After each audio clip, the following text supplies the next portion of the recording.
boa tarde. No Sem Censura de hoje, nós vamos falar de febre amarela, nós vamos falar do almanaque carioquice, vamos falar de música com os ordinários e de teatro com Cláudia Mauro. Nossos convidados são Augusto Ordini, que é o diretor musical do Grupo Ordinários, e ele vem nos falar sobre o lançamento do CD Notável, que é em homenagem a quem? A Carmen Miranda. Gostei muito dessa ideia que vocês tiveram agora, inclusive, de repente, com uma mesa toda coerente, assim. Pois é, quando eu ouvi... Foi uma coincidência carioca. Que coisa bacana. Muito bom. Prazer em tê-la aqui. Que bom. Vocês todos. É. Nós estamos com Cláudia Mauro, que é atriz e ela é escritora.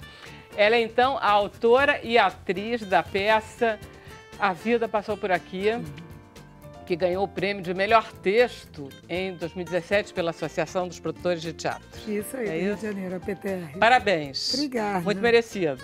Obrigada. Estamos com o Ricardo Cravalbin, que é jornalista, e ele está lançando o Almanaque Carioquice 2018, que é um guia de um Rio muito pouco conhecido. A gente já fez sucesso aqui antes de você chegar, não é, Camila? Sim. Estava folheando. A Camila estava assim: ai, Vera, será que eu vou conseguir um livro desse? Eu digo, eu te dou o meu se não tiver. Não, tem um para ela aqui, Vera. Viu só? Nós estamos com o Dr. Rivaldo Venâncio, que é infectologista, e ele vai nos explicar tudo porquê desse reaparecimento da febre amarela e a importância da gente se vacinar, tá? Nós estamos com Camila Abreu, nossa querida produtora web, que vai conversar com vocês. Exatamente. Boa tarde, pessoal. Boa tarde para você aí de casa. Bom, se você quiser participar do Sem Censura, chegou a hora. Basta você enviar um comentário ou uma pergunta para os nossos convidados usando a hashtag Sem Censura. Eu vou localizar aqui e repassar para eles. Então, participe, mande as suas dúvidas. Maravilha, Camila. Vamos começar então com os ordinários. Eu não gosto muito desse nome que vocês dizem, porque vocês são mais extraordinários do que ordinários. Mas, enfim, tudo bem. Augusto, você não quer começar? Antiga. Pois é. Vocês que inventaram o nome, né? É porque é uma coisa de escola, na verdade, né? Eu tinha 2 apelidos na escola, nem sei se é bom falar isso na televisão. Mas, enfim, eu tinha o cabelo assim grande, né? Então, Augusto virou Arbusto, um colega meu assim fez a piada. E o Ordini, que é meu sobrenome, era o Ordinário. E aí, então, depois, quando os cantores assim da formação original, quando a gente se encontrou e, na verdade, voltando de um concurso que a gente tinha participado, de canto no exterior e tal, quando a gente decidiu formar o grupo, aí ficou essa brincadeira, assim, de somos todos cantores comuns, pessoas comuns, vamos fazer um grupo, assim, bem... Porque às vezes tem essa coisa do ego muito inflado, né, dos artistas. Eles falam, vamos ser os ordinários. Eu não queria não, mas aí foi ficando, a gente se acostumou. Virou uma brincadeira séria, né? Pois é. Não, tudo bem. Eu, a primeira vez, viu, Ricardo, conheço com você, a primeira vez que eu ouvi, eu digo assim, gente, eles parecem os Swingle Singers. Gente, coisa mais antiga, que ideia ótima. Aí depois eu descobri que foi a Maíra que me contou, que foi o pai dela que teve uma ideia de gostar. Enfim, não tem umas coisas assim? Tem, porque, na verdade, a Maíra, que é a integrante original, minha esposa, né? Ela é filha do Jorge Samartins, que tocava baixo no Garganta Profunda, que tinha o Marcos Leite também. Então, assim, é um universo muito próximo, assim, muito caseiro. Inclusive, no Notável agora, a gente está na formação com o Fabiano Salek, que é o filho do Marcos Leite. Só que foi. Então, tá muito engraçado. Só que hoje assim. você veio, em vez de sexteto, que vocês são, vocês vieram em quarteto. Viemos em quarteto para mostrar que tudo é possível quando se tem vontade. Então tá. E como vocês estão lançando o CD da Carmen Miranda, vai ser o que agora, para a gente mostrar o que vocês fazem? Olha, a gente quer mostrar o samba e o tango. Tá bom. Vamos lá? Vamos lá. Então... Deixa eu levar vocês, aí a gente aproveita e apresenta a Maíra. Oi, Maíra, apresentei-la aqui de novo, a Fernanda e o Matheus, tá? Então, o samba e o tango? O samba e o tango, beleza? de Amado com vocês, Regis.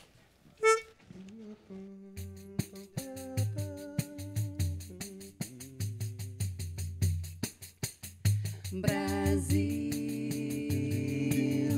terra boa e gostosa, da morena cestrosa, de olhar indiscreto.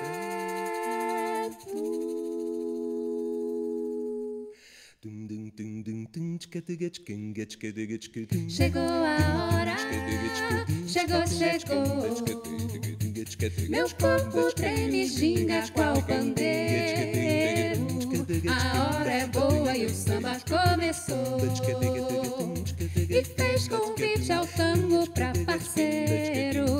Chegou a hora, chegou, chegou. Meu corpo treme, ginga qual pandeiro. A hora é boa e o samba começou.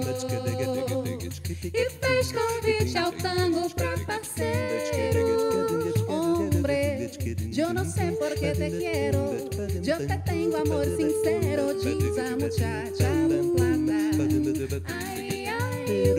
No Brasil é diferente. Eu te quero simplesmente, teu amor me desacata. Habla castelhano con fandango, argentino canta o tango, ora lento, ora ligeiro. E eu canto e danço sempre que possa, um sambinha cheio de bossa, sou do Rio de Janeiro. E eu canto e danço sempre que possa, um sambinha cheio de bossa, sou do Rio. Por una cabeza, toda la locura, su boca que besa, borra la tristeza, calma la amargura.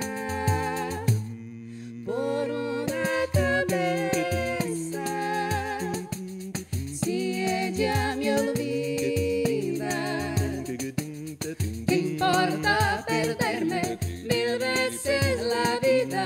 ¿Para qué vivir? Oh, hombre, yo no sé por qué te quiero, yo te tengo amor sincero, diz a muchacha do plata. Ai, ai. No Brasil é diferente. Eu te quero simplesmente, teu amor me desacata. Habla castelhano con fandango, argentino canta o tango, ora lento, ora ligeiro. E eu canto e danço sempre que possa, um sambinha cheio de bossa, sou do Rio de Janeiro. E eu canto e danço sempre que possa, um sambinha cheio de bossa, sou do Rio. Gente, é muito bom. Não é o máximo? Maravilhoso. Volta pra cá. Vamos lá. Volta pra cá. Vocês sentem aqui, assim, vocês participam um pouquinho. Então, vamos lá. O que vocês estão lançando? Teve show, não teve show? Sabe o que eu gosto de vocês quando vocês cantam? Porque você, como maestro, você consegue equilibrar todo mundo como se fosse uma preocupação do grupo, assim, é quase que todo mundo tem o seu momento e vocês não tem nenhuma briga ali. É como se vocês tivessem um botão todos no mesmo botão igualzinho. Total, né? É tudo mentira. Oi? Não, mas tudo bem. Não. É mas por passa aí, né? isso, né? É por aí, com certeza. A gente fez o lançamento no dia 16 de dezembro, lá no Rival, aqui no Rio, né? Lá no centro do Rio, que foi onde a gente fez o lançamento também do segundo. Esse é o terceiro. Esse é o terceiro físico, né?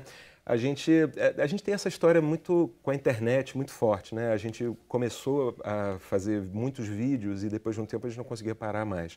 Porque a gente descobriu que com o vídeo, atualmente, na verdade, a gente consegue chegar em um público que é um pouco independente das mídias mais tradicionais, né? Então a gente conseguiu ir construindo uma base de fãs muito bacana, assim. Quer dizer, vocês gravam os vídeos direto? A gente vem gravando já, né? Desde 2000 e...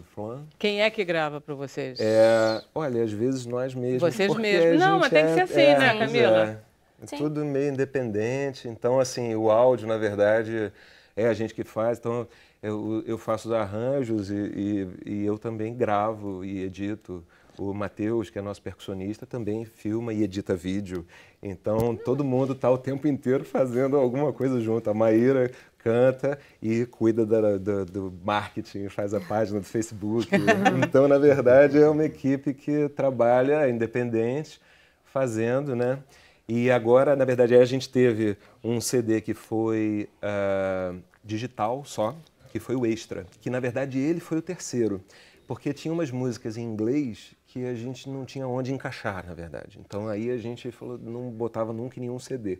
E aí então saiu o Extra em um determinado momento para poder dar conta disso, porque as pessoas, elas queriam poder ouvir, né, nos aplicativos pegar e tudo, inteiro poder e ouvir, jogar na playlist e tal. Exatamente. E me diz uma coisa, que história é essa com os Backstreet Boys? Explica quanta história exatamente.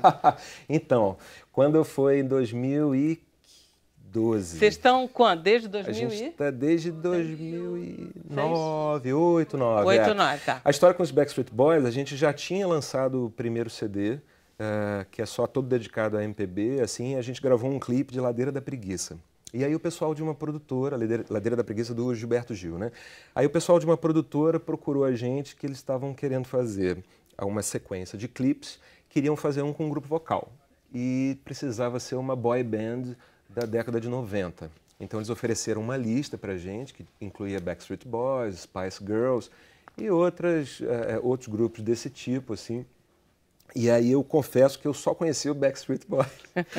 E aí eu falei, bom, eu vou fazer do Backstreet Boys. Me veio uma ideia que eu achei que era interessante e tal. E a gente pegou e gravou o clipe, fez a versão e tudo. E por uma dessas raridades da vida, o cara do Backstreet Boys, o Kevin, assistiu o clipe, porque um blog repostou, ele assistiu. E aí ele colocou a gente, vejam que coisa curiosa, esse grupo brasileiro tocando com o ukulele, uma versão do Backstreet Boys, que aí não é ukulele, na verdade, é cavaquinho. E ficou aquela coisa exótica e esquisita, e a gente, de repente, em uma semana de 1000 visualizações, chegou a 50 mil. A música entrou na trilha sonora da novela. É ótimo. Uma coisa super, pra gente, foi uma coisa incrível, assim. E depois disso, a gente continuou gravando clipes e tal, e acho que isso deu fôlego até para a gente desenvolver os outros projetos, né? Aí a gente fez o Rio de Choro, que deve ter sido engraçado para quem gostava da gente por causa dos Backstreet Boys, ouvir André de Sapato Novo, deve ter sido assim uma experiência, mas eu acho que as pessoas gostam, sabe? Eu gosto do lance de vocês, ele é suficientemente original e suficientemente de qualidade para gostar, mas tem uma originalidade no trabalho de vocês que é bacana. Você sabe que a gente já tinha gravado antes por causa do programa Caminhos da Reportagem com Pixinguinha, então eu sou fã dos Ordinários mais antiga. Que bom, né? Então tá, então já teve show, vai ter de novo? Vai ter de novo, a gente vai ter Centro de Referência da Música em fevereiro, legal, no dia 24.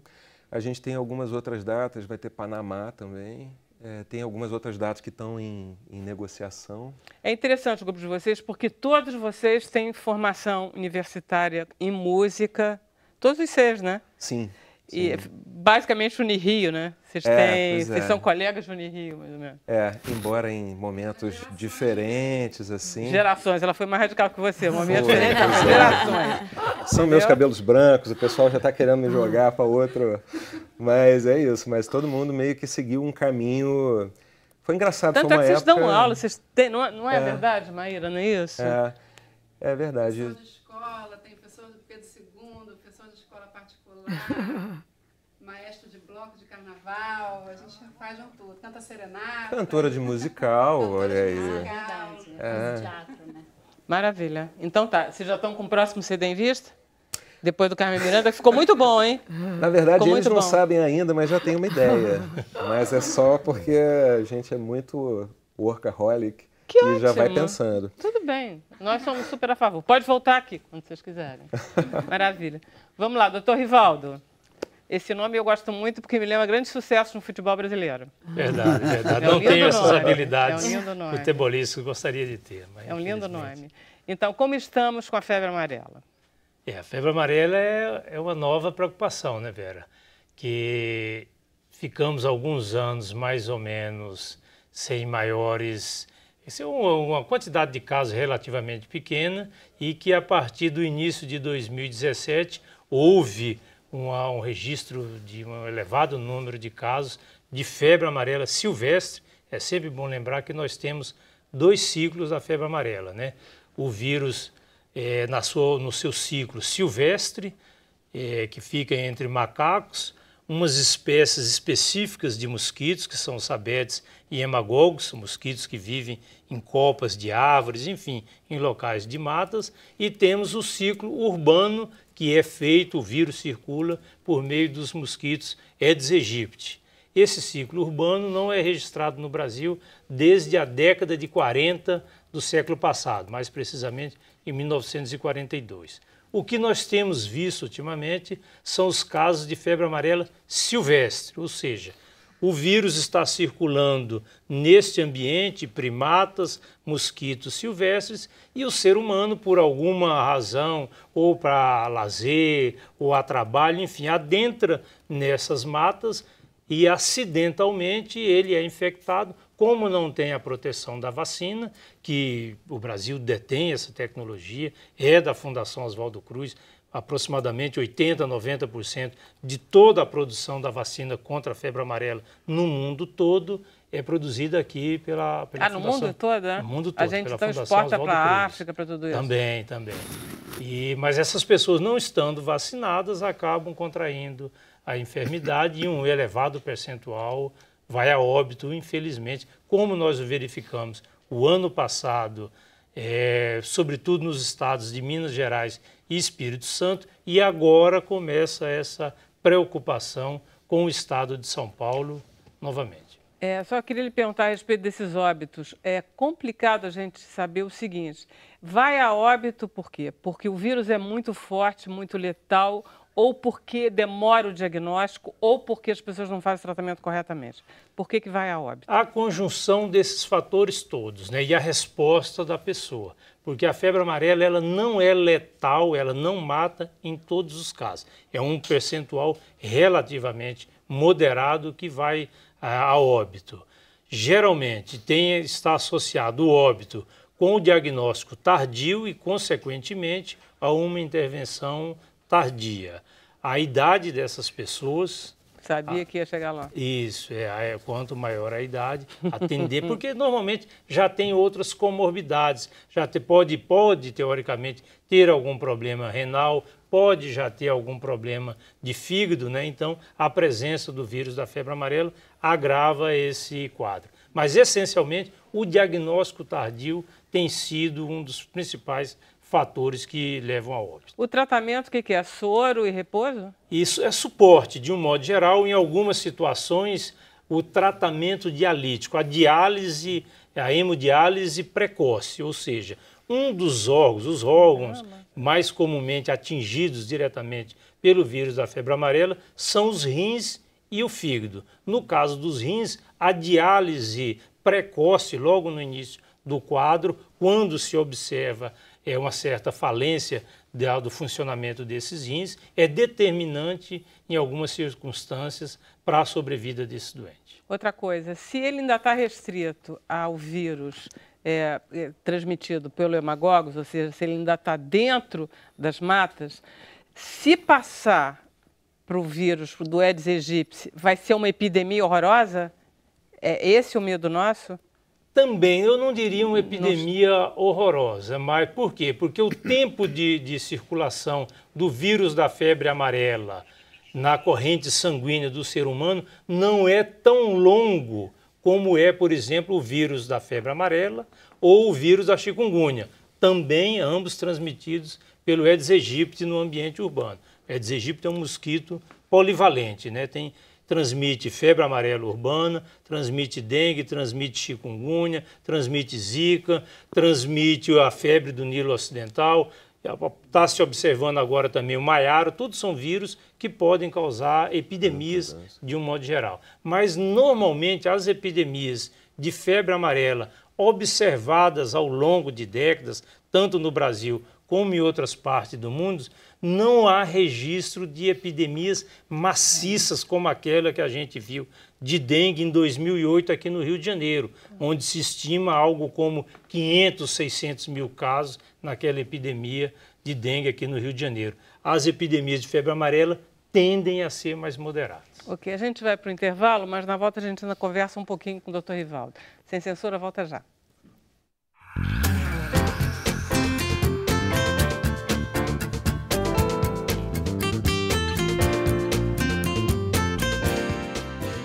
E estamos de volta com o Sem Censura. Deixa eu passar a palavra para Camila Abreu. Isso, já temos dúvidas sobre a febre amarela. A Vera Lopes, ela pergunta, gostaria de saber se a pessoa com 62 anos pode se encaminhar ao posto médico para vacinação de febre amarela sem maiores problemas ou laudo? Precisa de uma avaliação médica do risco-benefício. De um modo geral, a vacina é aplicada com precaução para as pessoas que têm 60 anos de idade ou mais. Então, se essa pessoa está se dirigindo a uma área onde sabidamente está ocorrendo, circulando o vírus, então é um nível de preocupação. Se ele vai permanecer numa área extremamente urbanizada, não vai viajar, a preocupação é outra. Há sempre que ter a avaliação médica desse risco-benefício. Assim não, como Vera, com as grávidas. Faz não, também. é a Vera, né? É. Faz não, Vera, faz não. 72 anos, faz não. 62. Pois é, não faz não. É. Rivaldo, diz para ela não fazer, ela quer fazer essa vacina. Diz para ela não fazer. Mas se a pessoa, por exemplo, se ela morar hoje em Mariporã, em São Paulo, onde já houve vários casos detectados, lá está sendo recomendável. Ela não é de Mariporã. Ela não informou, mas... Não, Vera, faz não. Faz De um não. modo Você geral, lembra daquele não. óbito que teve Isso. do cara que insistiu, quero porque quero? Ela morreu. É uma vacina muito forte, não é isso? É, Mas é importante. importante. Outra coisa, quanto tempo demora para a vacina fazer efeito? Aproximadamente 10 dias. De uma semana a 10 dias ela tem o seu efeito pleno. Por isso, essa recomendação de que quem vai se dirigir a alguma área potencialmente de risco, que vai para acampamento, para pescaria, etc. e tal, então que faça, que tome a vacina pelo menos 10 dias antes. Pois é, se não tomou 10 dias antes, é melhor não tomar, porque Com certeza. está crente que está protegida e não está. Com certeza, com certeza. Tá. O que mais que a gente precisa saber? Saber que a febre amarela é um problema preocupante para o Brasil como um todo, como os meios de comunicação estão mostrando, mas que não é o principal problema de saúde pública do Brasil, porque muitas vezes nós ficamos focados num problema novo que surgiu naquele momento e esquecemos os problemas históricos que nós temos. Por exemplo, a violência hoje eu consideraria como um dos principais problemas de saúde pública, não de segurança pública somente, mas de saúde pública. Nós temos algo como 150 mil mortes por causas violentas todos os anos no Brasil, dos quais 50 mil são assassinatos. Então, é um gravíssimo problema de saúde pública que nós estamos, infelizmente, naturalizando. É algo que começa a tomar conta do nosso cotidiano e que não nos comove mais. A gente fica preocupado com a febre amarela, devemos estar preocupados com outro tipo de febre. Também com a febre amarela, mas não esquecendo os problemas históricos que nós temos. Considerando que a gente só pega a febre amarela com a picada do mosquito, não há outra forma. Quer dizer, eu não posso fazer uma transfusão de sangue da Cláudia infectada aqui, não vou pegar a febre amarela. É isso? Então, se eu não tenho a vacina, o que eu faço? Me entupo de repelente? Quando eu for nessas circunstâncias em que a vacina não é recomendada, o repelente, evidentemente, é uma alternativa adicional, substituindo uma alternativa. Agora, o ideal é que faça a vacinação para aqueles que estão ou em regiões nas quais o vírus esteja circulando nesse momento ou que vai se dirigir a essas regiões. A gente está prevendo uma vacinação mais perto do município do Rio agora, com esses casos em Miguel Pereira, Nova Iguaçu.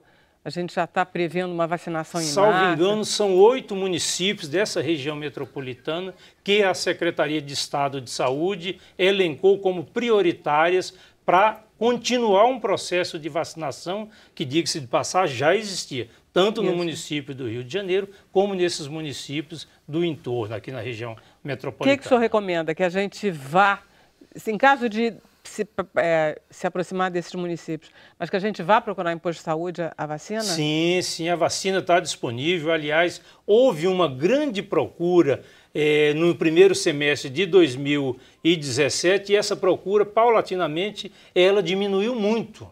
Hoje, muitas poucas pessoas, mesmo aqueles que têm recomendação da vacina, têm ido procurar as unidades de saúde. É importante essa vacinação com muita tranquilidade, nesse momento em que não está havendo correria, para que as pessoas possam ser atendidas sem aquele corre-corre, sem aquelas filas enormes, como por vezes a gente tem observado em algumas regiões do país. O senhor é vacinado? Sou nascido, criado e vivido um bom tempo no Mato Grosso do Sul. Então, lá sempre, desde que eu nasci, já era uma área de vacinação obrigatória contra a febre amarela. Augusto Orgini, você é vacinado contra a febre amarela? Não.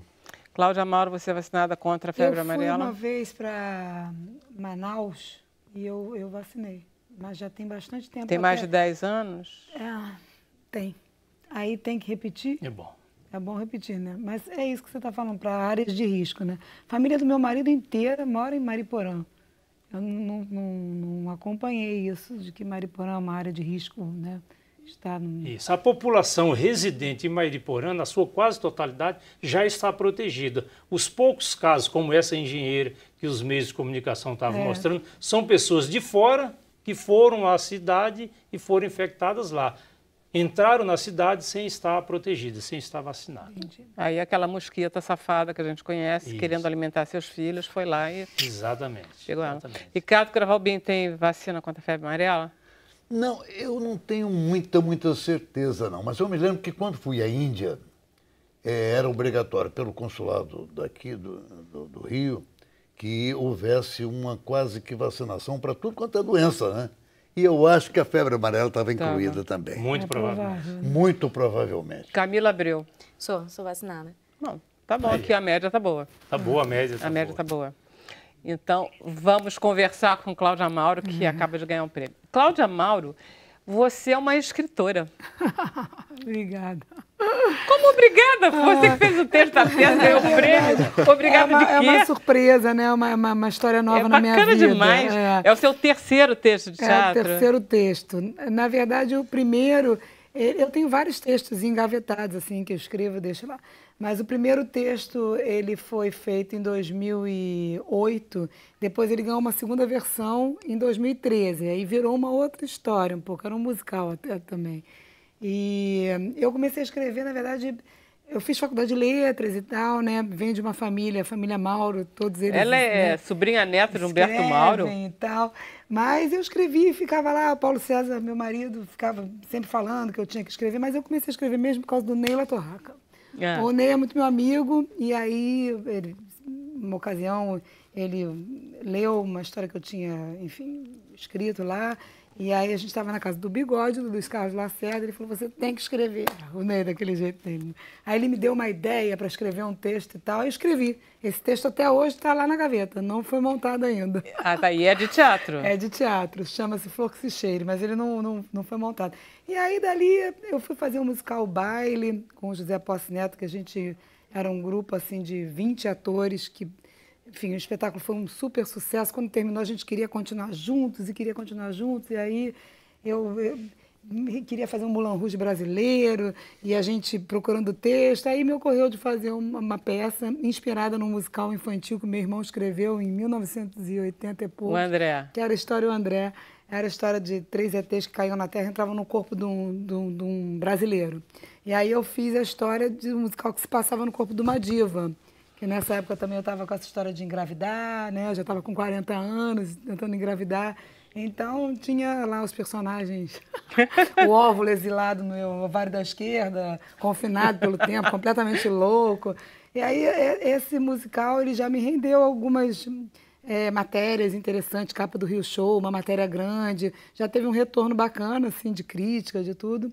Mas aí passaram-se alguns anos, né? Em 2008, a gente fez de novo em 2013... A gente começou sem dinheiro nenhum, nada, e fomos parar no Canecão, sabe? Levando figurino de casa, o Tovar, o Cláudio Tovar, na época, abriu o acervo dele, fez figurino. E aí a gente entrou na lei, tudo aí conseguimos um apoio. Em 2013 a gente fez esse musical. Aí passaram-se 3 anos, né? Foi em 2016. 2016 agora, estou 1 ano em cartaz, né? Com A Vida Passou Por Aqui. E eu estava de novo nessa pegada de fazer um musical com esse mesmo grupo. E esse patrocinador que me apoia já há algum tempo, o Grupo Farmoquímica, eles são um laboratório e tal. Eles ficaram muito envolvidos na época do Rendezvous, porque era um musical que se passava dentro do corpo, né? Então fui procurá-los de novo e falei, agora a gente está com pouca verba, a gente quer uma história com 2 pessoas. Aí eu comecei a procurar texto com a Alice, vamos fazer então nós duas, a Alice Borges, que é a diretora do meu espetáculo. E aí minha mãe sofreu um AVC. Aí eu resolvi escrever uma história de amizade, que eu me lembrei, né, da minha mãe, que a vida passou por aqui com funcionário dela da Secretaria de Cultura, que era boy faxineiro dela, que virou muito amigo dos meus pais na época, que você viu a peça, né? Então a ideia inicial era fazer uma história de amizade entre um homem e uma mulher de estratos sociais diferentes, em que a alegria deles, né, curaria aquela situação ali que ela estava vivendo.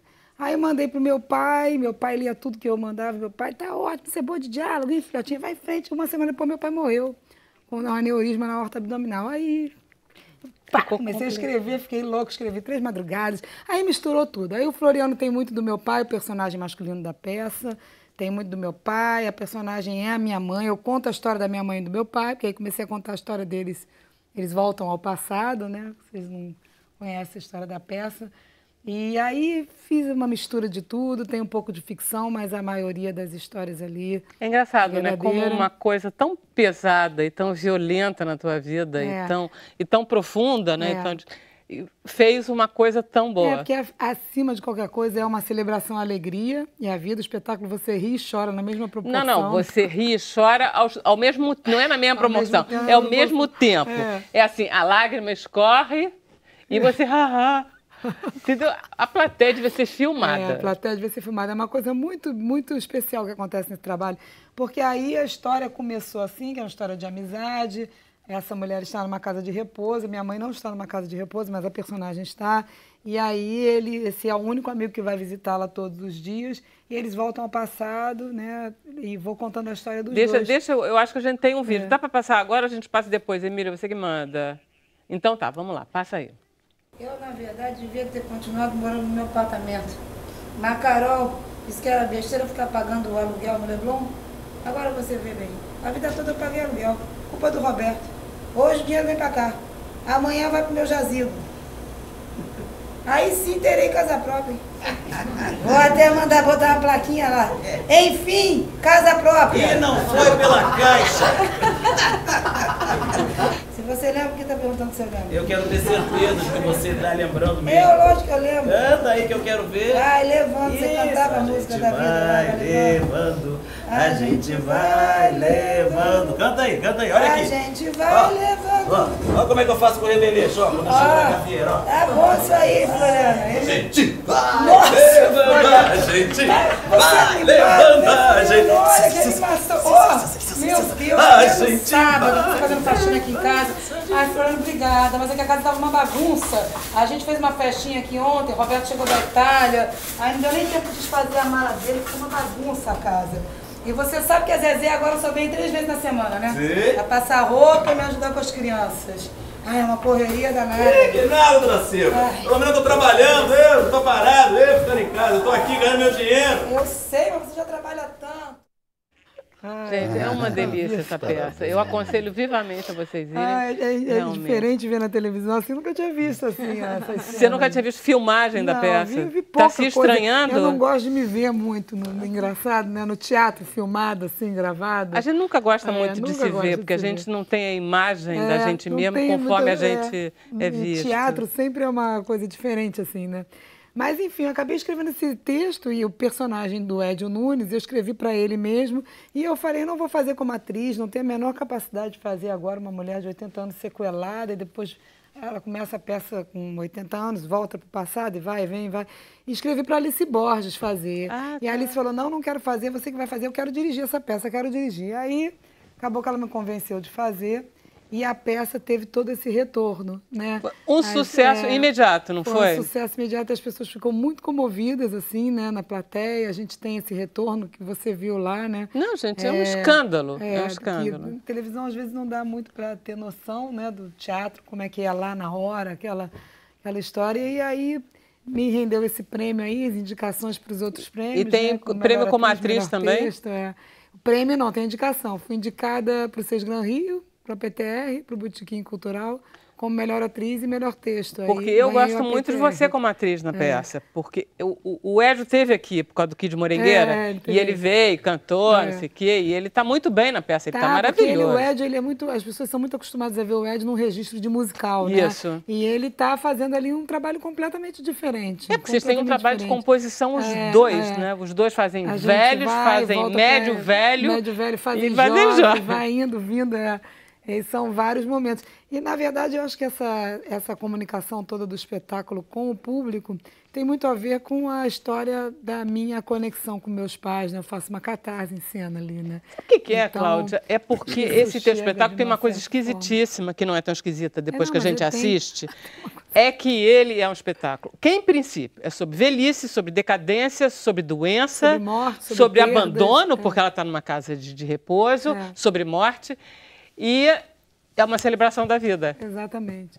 É porque eu acho que eu escrevi então não tem nesse depressão momento. nenhuma. Eu acho que a arte acabou me salvando um pouco, me curando um pouco de uma profunda depressão que eu poderia entrar, de tristeza, assim, porque meu pai e minha mãe eram muito meus amigos. Nós éramos muito ligados. Minha mãe está viva ainda, mas ela é outra pessoa, né? Ela virou outra pessoa. Então, é uma outra... E foi tudo muito rápido. Aconteceu tudo muito rápido. E meu pai era uma pessoa muito da alegria, o Floriano também, mas muito do meu pai está no personagem masculino. Então, foi uma maneira de, né, transformar essa tristeza, assim. Não, e, sobretudo, não tem moralismo. Você não está passando uma mensagem. Você está contando uma história do jeito que... Eu nem me preocupei com isso, eu fui escrevendo. Tem momentos do texto que é quase uma autoajuda. Assim, né? Quase uma autoajuda, as pessoas ficam. Mas a gente não esperava que fosse acontecer o que aconteceu. Eu considero assim... Tem trabalhos na nossa vida, você deve saber, que são aqueles trabalhos que acontecem de tempos em tempos, que você não sabe quando vai acontecer de novo, né? Então, assim, que é um fenômeno verdade isso que você está dizendo. De unanimidade, de tudo, quando tudo tem uma harmonia total. E durante os ensaios, o processo de ensaio, a gente passou por muitas coisas assim, sabe? Todo mundo se emocionava junto, era uma choradeira na sala de ensaio, daqui a pouco uma gargalhada. Eu acho que tem muito da minha mãe e do meu pai ali, desse meu momento. Talvez se eu não estivesse no espetáculo, fosse de outra forma. E a Alice, a diretora, Alice Borges, ela detectou isso. Ela falou, é você. Quando eu comecei a ensaiar, pintou uma novela para eu fazer, eu falei, Alice, tem que ter, de repente, uma stand-in revezando. Ela falou, não existe possibilidade de ter stand-in. Não tem, esse espetáculo não tem. E a gente não sabia que ia ser assim, né? E, de repente, você tem toda a razão. Sabe o que isso me lembra? Me lembra, por exemplo, Somos Irmãs, da Sandra Lozada, quando estreou, que foi uma coisa... De repente, foi um achado aquilo. O Quase em Memória do Coni. Coni acabou de morrer. Quando ele escreveu o livro, por causa da cachorra dele, não sei o quê, todo mundo disse, não é possível que o Coni, que é um escritor assim, tenha escrito aquela coisa que tem emoção e tal. E essa tua peça tem essa configuração. É como, entendeu? Tem planetas e estrelas, tudo alinhadinho, assim. Tudo alinhadinho. E que dá um brilho. Uma caixinha de música mesmo, assim. É muito bonito. É muito. E, além do que é muito divertido, gente. É um absurdo isso. Eu ri muito também, né? Muito. Você sai muito leve do espetáculo e muito de repente, comovido. Tem um momento muito profundo, né? É muito catártico. Assim. Gente, vou fazer mais um intervalo, mas a gente volta já já com mais Sem Censura.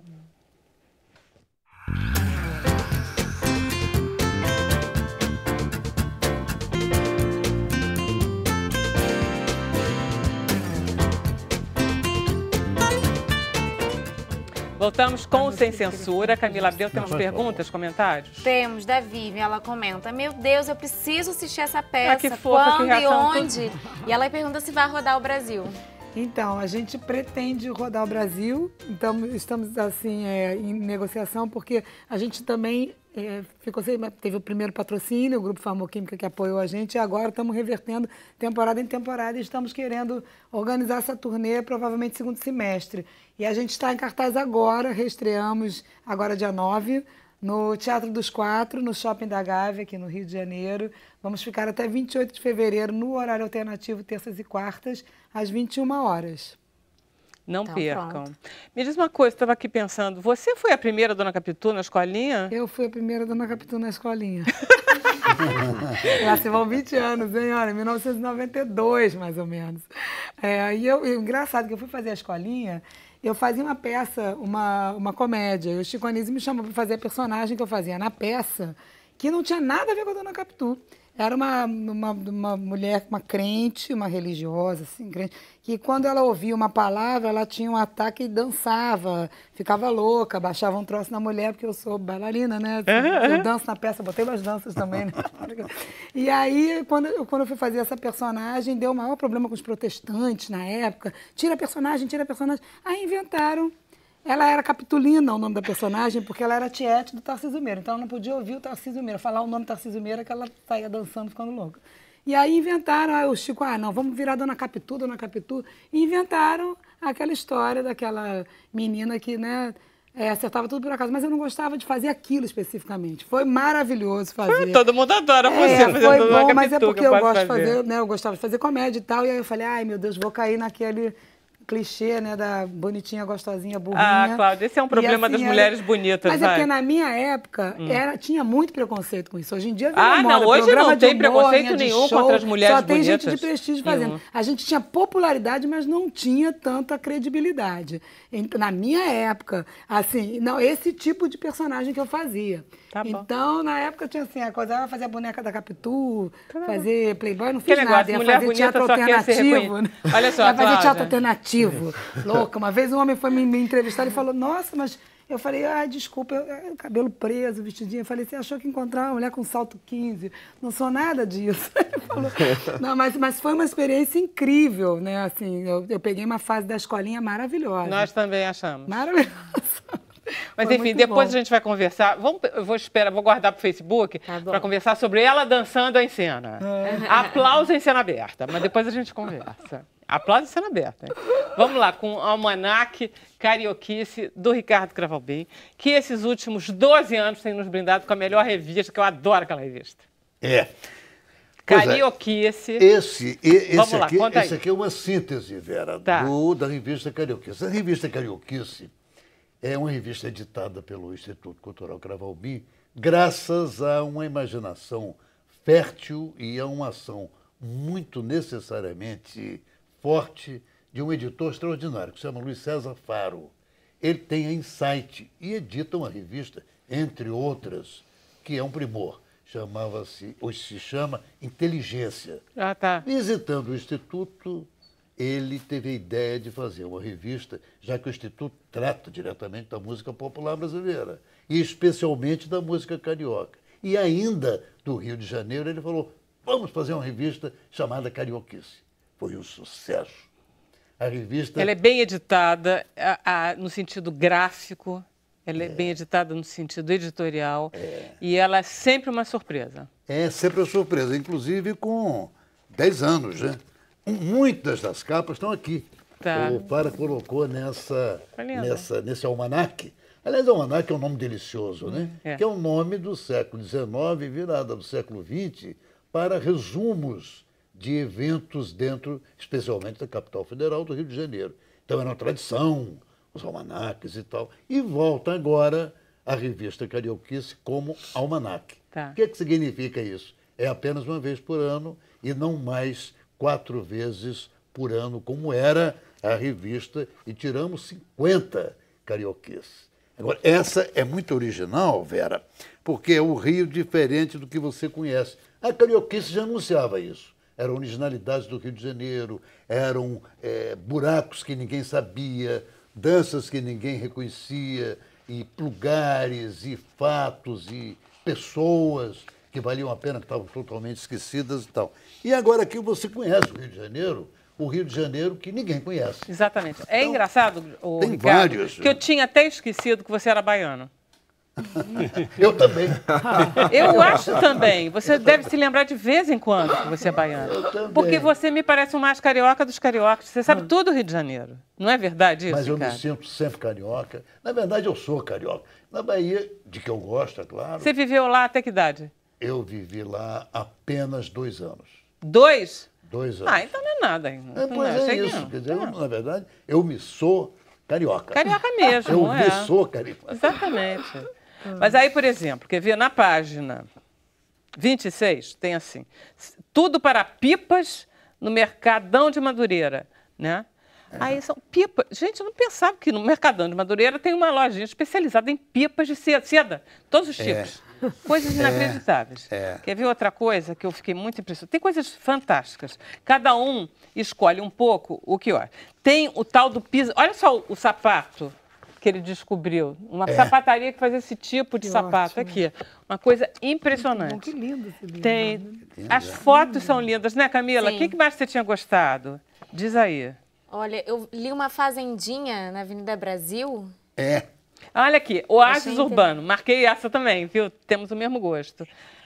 Oásis, que é esse aqui, né? Que é uma fazendinha. O que mais que tem, Camila, que você tinha gostado? Tem a Praia do Secreto, que hoje em dia ela não é mais tão escondida. As pessoas já descobriram ela. Já descobriram, exatamente. Mas realmente é um dos lugares que... Tem coisas, inclusive, que isso interessa a você. O Teatro Amador mais antigo do Rio. É um espaço restaurado que movimenta o bairro da Saúde com atrações culturais. Nós, que somos do meio, pouco conhecemos esse tipo de reverência. Né? Olha só, tem uma coisa incrível. Vocês sabiam que no Museu Aeroespacial, que fica lá em Santa Cruz, não é esse? No Campo dos Afonsos, tem o coração de Santos Dumont, numa redoma? Eu não sabia disso, Ricardo. São informações incríveis. Olha, tem o Pantanal do Rio de Janeiro. Aliás, é uma coisa que a revista Carioquice sempre se preocupou, como todos nós cariocas deveríamos nos preocupar, não é? É com a história e o respeito às estátuas da cidade. É um desrespeito. Cara, por falar nisso... Vandalizam as Não fala mal do carioca, vamos. Não, eu não estou falando mal, não. Eu estou falando para que se corrijam os erros. Olha só, eu não sabia que aquela estátua da Liberdade que está em Vila Kennedy tem uma história maravilhosa. Conta a história. Não tem, é claro. Você não vai lembrar, porque eu acabei de ler o verbete, eu sei. Então é assim, o Barão do Rio Branco encomendou a Bertoldi, é Bertoldi o nome dele, que é o autor da Estátua da Liberdade de Nova York, ele encomendou uma réplica para comemorar os 10 anos da Proclamação da República, em 1899. O Bertoldi fez, ficou na casa do Barão do Rio Branco, anos, até que o Carlos Lacerda, em 1965, na época que você foi diretor do Museu da Imagem do Som, ele parece que ou comprou, ou ganhou, enfim, e pôs para homenagear os Estados Unidos e a sua importância para o Brasil e para o Rio de Janeiro, essa estátua comprada do Barão do Rio Branco, lá em Vila Kennedy. Olha só! Olha, você sabia que na Praça 15, que é uma praça onde, basicamente, o Rio nasceu, com o Fórum, com o Palácio Real, as igrejas mais importantes e tal. Está lá plantada e as pessoas não reconhecem. Por isso que eu acho e peço que a Prefeitura dê mais cuidado às estátuas. Está lá o Almirante Negro. O Almirante Negro, o grande João Cândido. Almirante João Cândido, da Revolta da Chibata. Você sabe bem, eu gravei o depoimento secreto no pior momento da ditadura do João Cândido, que estava quase à morte. E ficou um registro maravilhoso. Daqui, o João Cândido na Praça 15. Na Praça 15. Dentro do Rio de Janeiro Imperial. Quer dizer, é esse tipo de coisa que é original. Tem milhões de coisas. Por exemplo, tem a mais antiga capela do Brasil, eu não sei se é do Brasil, né? Se é a Nossa Senhora da Cabeça, que fica ali na Rua Faro, lá... Que é uma capelinha pequenininha, linda. Seria uma capela pequena, é uma capela real de devoção. Linda. Essa vista aqui, que é uma coisa mais bonita, foi a Camila ficou louca com essa vista, que é a vista do Rio de Janeiro, vista de Niterói, e aí você vê toda a Baía de Guanabara, todas as montanhas do Rio. Lindo, né? É uma vista linda. É uma riqueza esse almanaque. Não foi à toa que a Camila disse, não, é meu, a gente ficou disputando. É seu. Viu? E é seu. Oba, obrigada, Ricardo. Nossa. E é seu, porque estão mais perto de mim. Muito obrigado. Vai ter onda. Vera, tá vendo? Você sentou aí. Fala, pode citar. As pessoas não se dão conta que há casas comerciais específicas que não poderiam existir mais. Por exemplo, Chapelaria Alberto só vende todas as qualidades existentes de chapéu para homens. Só em chapéu... poucos lugares do mundo. Está aqui, Chapelaria Alberto. Genial, né? Que luvaria não tem mais, né? Não tem mais nada, as pessoas não sabem coisa nenhuma. Portanto, são curiosidades e necessidades de reconhecimento. Não, é uma, são ótimos. E tem também toda a parte gastronômica. Ah, hein, Ricardo? Tem parte gastronômica, não é só a parte cultural, a parte da paisagem. Tem comidas deliciosas. Eu fiquei morrendo de vontade de ir para Padre Miguel para comer esse galeto fantástico que tem lá. Nunca fui. Tem lugares em várias praças do Rio de Janeiro que servem apenas petiscos tipo empadinhas de fígado. Imagine. É bom isso? Funciona, Empadinhas de fígado grelhados e tal coisa são deliciosas. Empadinhas de tudo quanto é lado, pastéisinhos de tudo quanto é lado, só que em casas específicas. Uma casa muito bom X saber. que só vende empadinha de fígado. A casa de portuguesa em Ramos. Isso, a doçaria lá portuguesa, né? Eu não conheço, Carolina, já tá na lista uma pra coisa conhecer. assim. Me diz uma coisa, como é que a gente pode comprar, ter esse livro, esse almanaque? Infelizmente, Vera, não está à venda. Aliás, uma das coisas que as pessoas mais pediram, tanto ao Instituto quanto ao Insight do Faro, foi que a revista Carioquice fosse às bancas.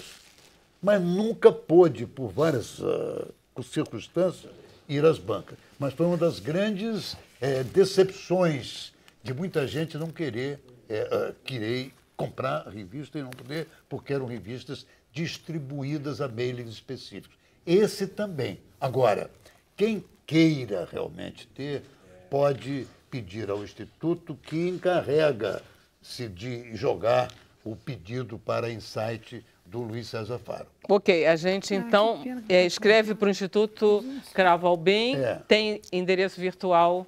Endereço virtual, tem.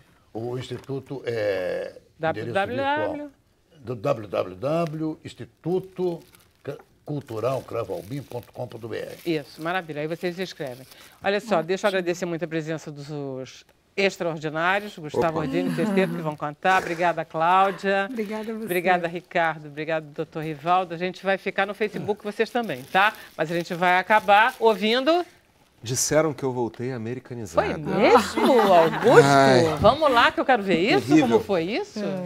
Obrigada, hein, Fernanda, Maíra e Eu Matheus. gostei muito de te encontrar. Ela é o máximo.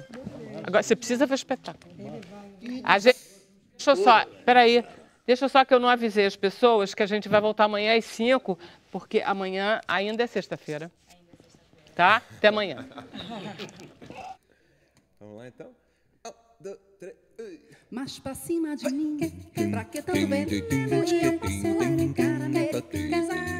Eu que nasci no samba e vivo no sereno, topando a noite inteira, velha madrugada, nas rodas de malandro, minhas preferidas. Eu digo é mesmo, eu te amo e nunca I love you. Enquanto houver Brasil na hora das comidas, eu sou do camarão, ensopadinho com chuchu, é mais de zero que eu tenho americanizada. Com o fumo do dinheiro que estou muito rica, que não suporto mais o breque do pandeiro, que fico arrepiado ouvindo uma coisa. Disseram que com as mãos estou preocupada e dizem por aí que eu sei que é zum zum zum, que eu já tenho o ritmo nem nada e dos balangandãs não existe mais nenhuma fazendo de mim. Pra que tanto veneno e eu posso lá ficar americanizada? Eu que nasci no samba e vivo no sereno, topando a noite inteira, velha batucada, nas rodas de malandro, minhas preferidas. Eu digo é mesmo, eu te amo e nunca I love you. Enquanto houver Brasil na hora das comidas, eu sou do camarão, ensopadinho com chuchu.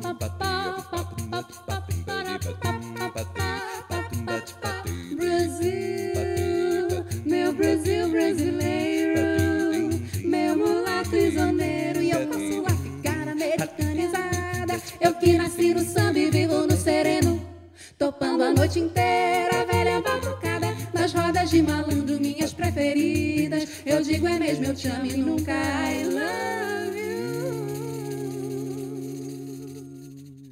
Enquanto houver Brasil na hora das comidas, eu sou camarão ensopadinho com chuchu.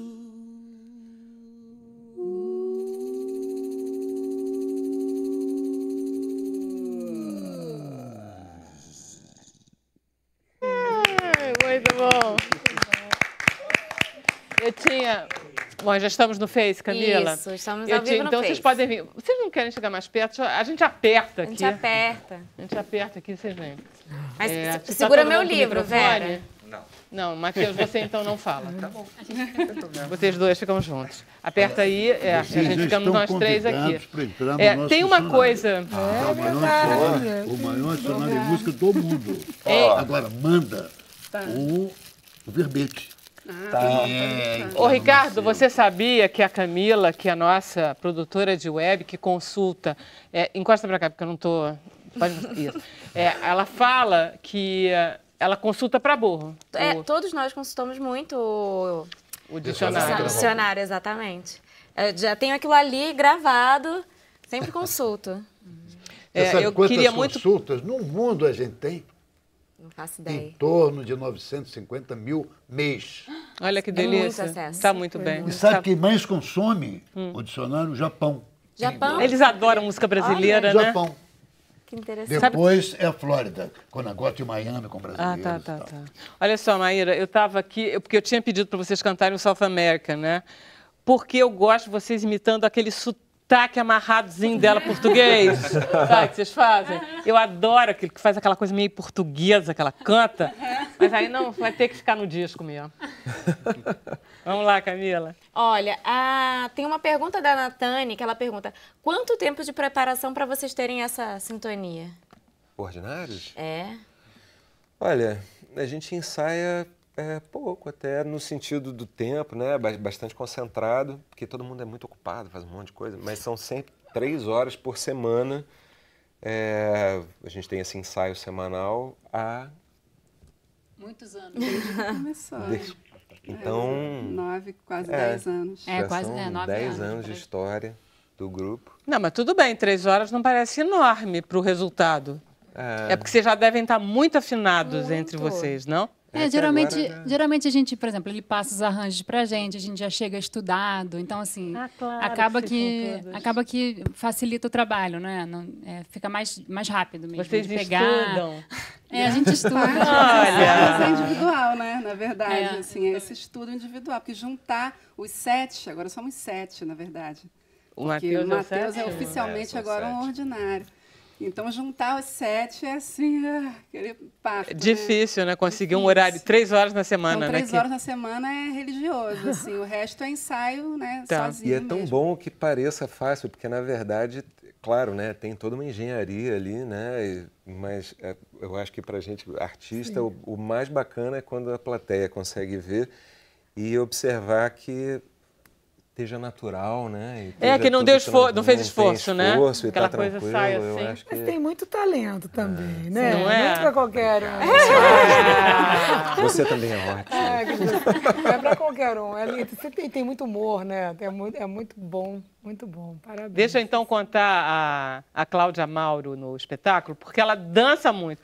O Edio é dançarino, ela também é dançarina, e eles dançam quando eles voltam para o passado, né? Porque ela tá lá toda tronchazinha. Tem uma preparação corporal bem direitinha, né? Porque aquilo é difícil, porque ela tá com o lado esquerdo paralisado. A minha mãe, né? Assim, a Alice Bosch fez a direção de movimento junto com a Paula Águas. A minha mãe, ela fica muito com o braço aqui.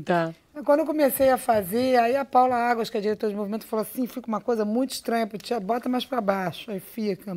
Aí eu fico o tempo inteiro assim, convivi muito com a minha mãe, assim, né?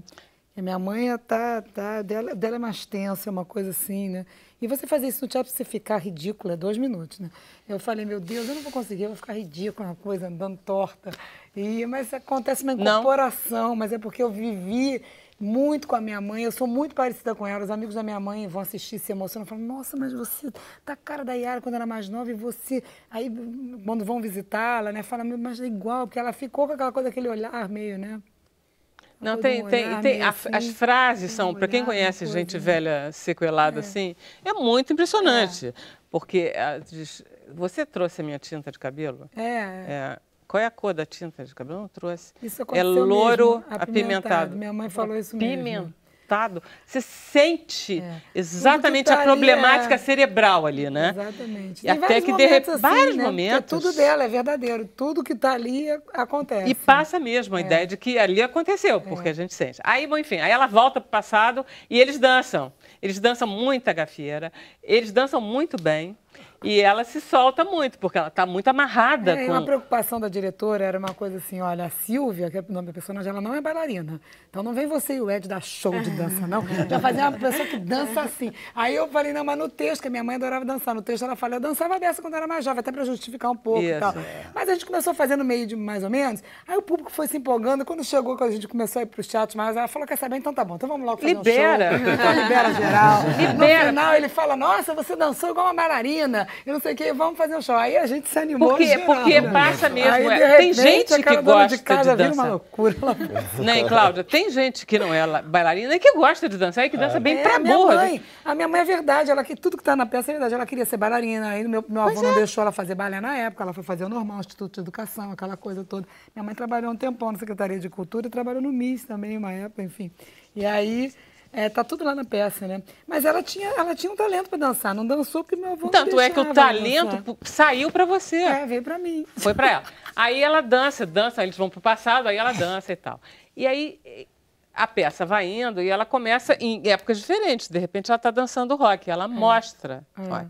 Gente, quando os dois dançam rock, que é bem no meio da peça. É bem no meio da peça. Cara, aí ela fica solta, a personagem fica muito solta, eles dançam muito bem, a plateia vai abaixo. É aplaudido, cena aberta, todo mundo de pé. Tipo, o público gosta de ver dança, adora. Né? Também tem isso. Né? E como a peça tem essa história, ela tá lá toda sequelada, de repente ela vai para um passado, aí de repente do nada ali, eles dançam. Aí tem aquela coisa do público ficar, nossa, assim, como é que... E aí isso também mexe, né? De você, não, eu imagino. E são as músicas. Mexe, você fala, nossa, como era, e como é a história da velhice, né? E como é que essas coisas afetam, né? Quando acontece numa família, uma doença. Eu tô nessa fase, né? Tô chegando aos 50 anos. Já tá um então, pouco. Então, assim, pai perdendo pai, mãe adoecendo. Esse que é o problema. Isso reflete muito nessa... A gente muda de lugar na família, né? Muda de lugar. Você deixa de ser a filha e passa a ser a mãe, né? É mais diferente. Parabéns. Olha, Vera, temos aqui comentários. Por exemplo, a Aline Salles, ela disse que ela está decepcionada, porque ela já ia comprar o almanaque maravilhoso e ela não vai poder comprar. Ela vai ter que ganhar. Mas vai ganhar. Ela vai ter que ganhar o almanaque, então. Vai ser pior. E aí, a Carla também é a mesma coisa. Comentou a mesma coisa, poxa, não está à venda, como assim? Sorteio? Onde eu posso olhar? Então, repete, onde que as pessoas podem conseguir o almanaque? Pedir, por favor. Vamos repetir o endereço do Isso, Instituto, exatamente. Né? É Avenida São Sebastião, número 2, cobertura. E o e-mail é ICCA Instituto Cultural Cravo Albim, @, de novo, iccaculturalJunto.com.br. Repito, icacultural.com.br. Asseguro que a Insight, que é a editora, é generosa, é muito ciente de qualidade e sabe que as pessoas querem realmente mais qualidade e pedem, em geral, a possibilidade de conseguir quem se interessa. Mas não custa pedir com jeitinho no e-mail. Sei. E temos perguntas sobre a febre amarela. Uma delas é da Luciana Braga. Ela pergunta por que certas pessoas não podem tomar a vacina. Tipo, grávidas, lactantes, idosos. Por causa da baixa imunidade? Porque a vacina causa mal à saúde. Como age a vacina no organismo? São Veja várias bem, perguntas. Todas as vacinas feitas, no caso das vacinas virais, com o vírus vivo, porém atenuado, tem sempre essa preocupação. Não é uma realidade só para a vacina da febre amarela. Então, todas essas vacinas com vírus vivos têm que ter este cuidado em relação às grávidas, em relação a crianças menores abaixo de 6 meses, porque a imunidade dessa criança, o sistema imune dela ainda está amadurecendo, pessoas acima de 60, 65 anos de idade, porque a imunidade o sistema imune já está perdendo alguma de suas características. Então, é uma realidade dirigida para as vacinas feitas com vírus vivos, porém atenuados. Isso não acontece com as vacinas ou feitas à base de biologia molecular ou feitas com vírus mortos, com vírus inativado. O Gabriel Menezes pergunta, Rivaldo, na sua opinião, nossos serviços de saúde estão preparados para uma eventualidade de surto? Nossa se refere ao Rio de Janeiro? O Gabriel é do Rio. Ele é do Rio. Veja bem, eu morei muitos anos no Rio anteriormente, depois eu fiquei 20 e poucos anos, retornei lá para o meu Mato Grosso do Sul. Então estou agora aqui no Rio de Janeiro, há alguns meses, não conheço a realidade específica do Rio de Janeiro. Vou comentar em relação à realidade do sistema de saúde como um todo do Brasil, né? Nós estamos vivendo momentos difíceis, de um modo geral, a rede de atenção primária no Brasil, sobretudo naquelas cidades maiores, nas regiões metropolitanas, estão com muitas dificuldades. Nós vemos isso na região metropolitana de Porto Alegre, na região metropolitana de Salvador e na região metropolitana de Belo Horizonte. Então, quase todas essas localidades, imagino que o Rio de Janeiro também, embora eu não conheça essa realidade da rede como está distribuída aqui no Rio de Janeiro. Tenho acompanhado pelos meios de comunicação que há uma dificuldade concreta, né? Por vezes unidades de saúde sendo fechadas, hospitais municipais sem atendimento, falta de material de consumo, mas eu não tenho elementos para dizer de forma concreta, né, se tem ou não condições de enfrentar um surto. Todas as localidades que enfrentaram surtos de febre amarela vivenciaram, sobretudo na África, vivenciaram momentos de grande angústia. Imagino que com o Rio de Janeiro em especial e o Brasil como um todo não seria diferente. Lá também era o vírus silvícola ou não? Era urbana, teve casos de febre amarela urbana lá no Congo também. A Cláudia Colares pergunta, a febre amarela deixa sequelas? Se deixa, quais? Varia caso a caso, né? O que mais comumente tem sido observado são comprometimentos no fígado e também renais, mas que vão, em boa medida, sendo recuperados paulatinamente. Lembrando que toda essa sobrevida está associada, em boa medida, ao atendimento, ao diagnóstico precoce e, consequentemente, às medidas de suporte para amparar essa pessoa que esteja com febre amarela. Olha só, eu tive dengue e foi das piores experiências da minha vida. Também tive. Foi um horror aquilo. Uma semana internada eu fiquei. Você ficou até internada? Não fiquei internada, não. Mas olha só, a febre amarela é tão forte como sintoma, como a dengue, ou não? A dengue ela vai para outro tipo de manifestação, que a comparação com dengue é chikungunya. Se você tiver chikungunya, espero que não, mas se tiver, vai sentir muitas saudades de dengue. Jura? Nossa, a chikungunya tem algumas características que lembram dengue, mas as dores articulares, o inchaço nas mãos, a possibilidade de cronificar 5, 6, 8 meses a pessoa sem conseguir, por vezes, dirigir um carro, teclar no celular. Então, a magnitude, a intensidade do processo inflamatório e das dores na chikungunya infinitamente maior do que dengue. A febre amarela tem outro tipo de acometimento que pode levar a hemorragias, a insuficiência renal, a insuficiência hepática, é outra característica. Meu Deus. Bom, vamos deixar um pouco mais animado. O André Augusto, ele pergunta ele disse que ele foi no show do Ordinários em BH, que foi ótimo, e ele pergunta quando é que vocês vão voltar. Olha, para nós, músicos independentes, se a gente não for por um edital, a gente precisa de algum produtor local que faça o contato e possa agilizar todas as questões, porque tem uma estrutura né, que funciona para a gente poder estar e viajar. Então, são 6 cantores, uma percussão, precisa de uma mesa boa, tem que ter um PA. Então, é uma série de coisas técnicas, né? Se por acaso tiver alguém nos assistindo, é só entrar em contato pelo nosso site. Que você vai com o maior prazer. Qual é o site de vocês? É ordinários.com.br, o Ordinários com U, que a gente trocou em algum momento lá no início, porque Ordinários com O era uma outra coisa já. Com certeza. E aí... Era um grupo de funk. Vocês podiam cantar funk, gente. A gente canta. Vocês cantam funk? Só que a gente canta tico-tico em ritmo de funk. Tico-tico no fubá em ritmo de funk. Ah, gente, eu quero ver isso. Gente, eu vou me despedir de vocês, eu vou fazer aqui uma audição só private. Só pra ver se cantar tico-tico no fubá em funk.